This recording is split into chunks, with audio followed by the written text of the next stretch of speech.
In this module, we will discuss the energy of translational motion of gas particles and highlight its connection to the macroscopic properties of gases.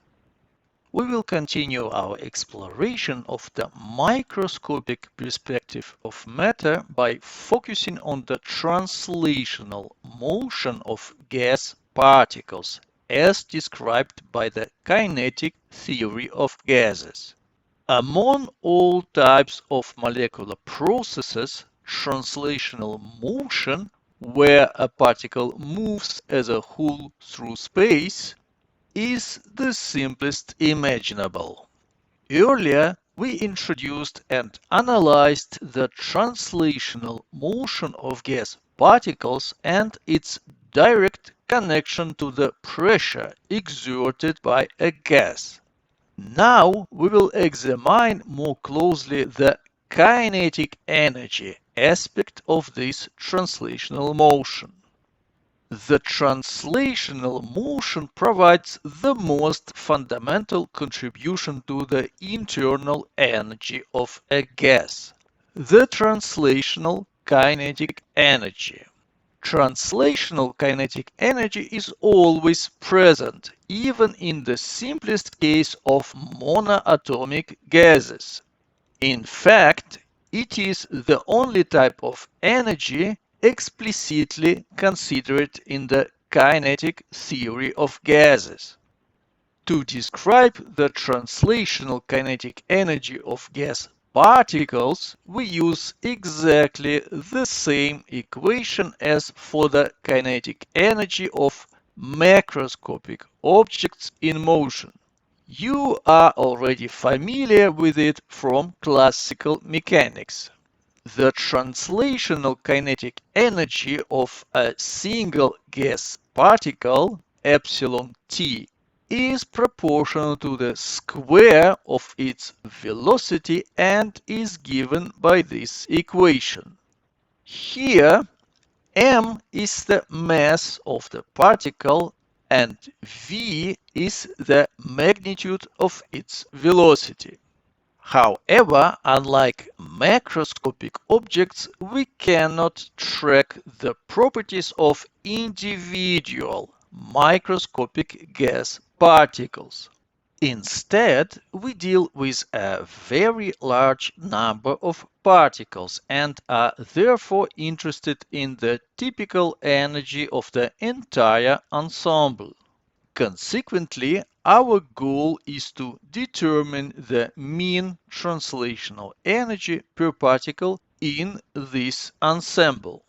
Previously, we have shown that the square of the total velocity is equal to the sum of the squares of its velocity components along the three axes x, y, and z. Substituting this expression into the formula for the translation energy of a single particle, we obtain this equation. It clearly shows that the translational energy is a quadratic function of the velocity components. Each component of velocity can take either positive or negative values, depending on the direction of the particle's motion along the respective axis. Furthermore, translational motion is a classical example where the classical limit of statistical mechanics applies. At typical temperatures, the spacing between translational energy levels is extremely small compared to the available thermal energy. As a result, these energy levels are so densely packed that they effectively form a continuous spectrum. Taken together, these conditions match exactly the requirements for the application of the equipartition theorem. According to the equipartition theorem, each quadratic term in the expression for the total energy of a particle contributes an amount of energy equal to 1/2 kBT to the mean energy per particle. Since we have three quadratic terms in the expression for the translational energy corresponding to translation motion along three axes, the corresponding total mean translational energy per particle is 3/2 kBT. Here, Kb is Boltzmann constant and T is the absolute temperature. In physical chemistry, we typically work with macroscopic amounts of substances and express them in moles. It is therefore convenient to express the obtained result on a per mole basis. Multiplying the expression by Avogadro constant Na gives us the molar translational energy of the gas as 3/2 RT. Here, R is the universal gas constant, defined as the product of Avogadro constant and Boltzmann constant. An important point that I would like to emphasize here is that we have transitioned from the mean energy of a single particle to the total energy of 1 mole of particles. Consequently, we no longer use angular brackets to indicate a mean value. These are reserved for quantities averaged over ensembles of particles. For molar energy, it is implicitly understood that as we scale the system up, we take the mean energy per particle as the representative value of energy for each particle in 1 mole of substance. And there is a subtle but substantial conceptual difference between the energy of an individual particle and the total energy of a macroscopic system of microscopic constituents. While the energy of an individual particle in the ensemble can vary significantly depending on its current velocity, the total energy of a macroscopic system, such as 1 mole of gas, remains extremely stable. The number of particles in 1 mole is so enormous that statistical fluctuations are negligible. Thermodynamic quantities such as molar energy are thus reliable and predictable, as they are based on the statistical behavior of a colossal number of particles, which smoothes out individual randomness. In other words, at the macroscopic scale, deviations of total energy from the value predicted by statistical mechanics are essentially impossible. These equations clearly show that the mean translational energy of gas particles as well as their molar translational energy are directly determined by a single parameter, the temperature. Remarkably, this relationship holds regardless of the gas type or the particle mass. This important result provides us with a valuable physical interpretation of temperature.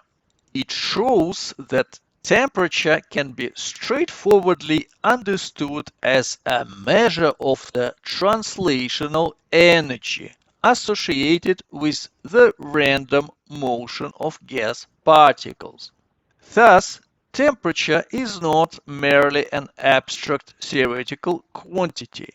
It carries a clear microscopic interpretation as a measure of how energetically gas particles are moving. We can now utilize the obtained result to determine the previously introduced mean velocity square and root mean square velocity of the particles. Since all particles of a given gas have the same mass, the mean translational energy per particle can be expressed simply through the mean value of the squared velocity. Rearranging this expression, we find the mean velocity square, 3 times kb times t over m. The root mean square velocity is the square root of the mean velocity square and is thus equal to the square root of 3 times kb times t over m. In physical chemistry, it is often more practical to express this quantity using the universal gas constant and the molar mass of the gas. The square root of 3 times R times T over capital M. These equations clearly illustrate that the root mean square velocity of gas particles increases with higher temperatures and lower particle masses. Using the kinetic theory of gases, we can now derive the ideal gas law. By doing this, we establish a direct connection between the microscopic molecular motion of gas particles and macroscopic properties of the gas. We previously derived the expression for the gas pressure, P, which results from collisions of gas particles with the container walls. It is shown here. Here, N is the total number of gas particles contained in a volume V. Substituting our result for the mean square velocity into the expression for the gas pressure, we obtain this result. Rearranging this equation gives the ideal gas law in microscopic notation. P times V equals capital N times Kb times T. Expressing this equation in terms of the number of moles N and the universal gas constant R, we obtain the familiar form in macroscopic notation. P times V equals small n times R times T. This derivation clearly demonstrates the microscopic origin of the ideal gas law, linking molecular motion directly to macroscopic thermodynamic properties.